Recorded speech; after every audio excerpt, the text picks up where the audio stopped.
The philosophy of Kaizen, or continuous improvement, is important for anyone who wants to create, even though it can be difficult. Hi, my name is Chase Bond, and this is my custom Key Hangar Combination Shelf design. Let's see how close we can get. Starting with the base of the shelf, I wanted to use wood as it would remind me of my home in Oregon. Yet I still wanted a wood base that would remain easy to use so I could utilize more hand tools. Using this information as well as advice from woodworkers I know, I settled on mahogany due to its unique grain structure allowing smooth cuts. Post chiseling, I used an angle grinder with a radial sanding disc alongside a Dremel to cut in the river shape and finished it off with some sanding. Yep, things don't always go to plan, and that's okay. I originally had a complicated design, but with my limited tooling, I had to switch up and simplify my design to meet the project deadline. I thought my choice of brass would be an easier material to work with, but the coarse grain structure of these rods made them brittle and very difficult to work with. The new process I settled on was bending the rods in a vise using a ratchet extension as a forming die. Cut the rods down with some snippers and polish them up with a grinder.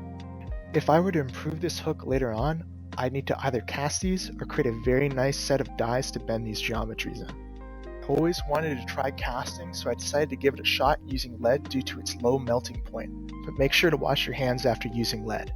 I decided to use an open mold sand casting process to reduce overall cost, and use a cut down 2x4 with a wood putty sculpt for the negative.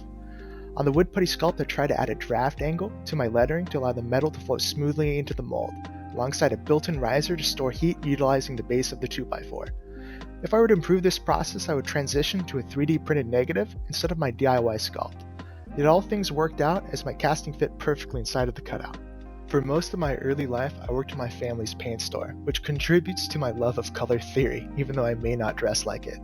So I wanted to experiment with some colored resins to create intricate patterns that resemble a river and ties into the same flow seen in the Kaizen process. I started with an initial base coat and inlaid the casting into the chiseled cutout. Utilizing the previous cutouts to act as a pseudo mold for the resin and some packing tape to wall off the voids, as recommended by the manufacturer. Unfortunately, during these pours, the environment they had to cure in was exceptionally cold due to the spontaneity of Oregon weather. And as this resin does not output much heat to stop excess bubble formations, its cure started to head into the 72-hour range. Moving forward, I'd utilize a better jig and a temperature-controlled room to smoothen out this process flow. Finishing up the final assembly, I put in the hooks and brackets I purchased from Lowe's utilizing a tap and die set, alongside some fasteners to install these components. Designing is a complex process, and it's okay to fail, and in fact it's part of the process. I even still struggle with this today, but how are you supposed to improve when you don't have something to improve on? For me, this shelf is nowhere near where I want it to be, but there's always an opportunity to improve, which is the fundamental of Kaizen.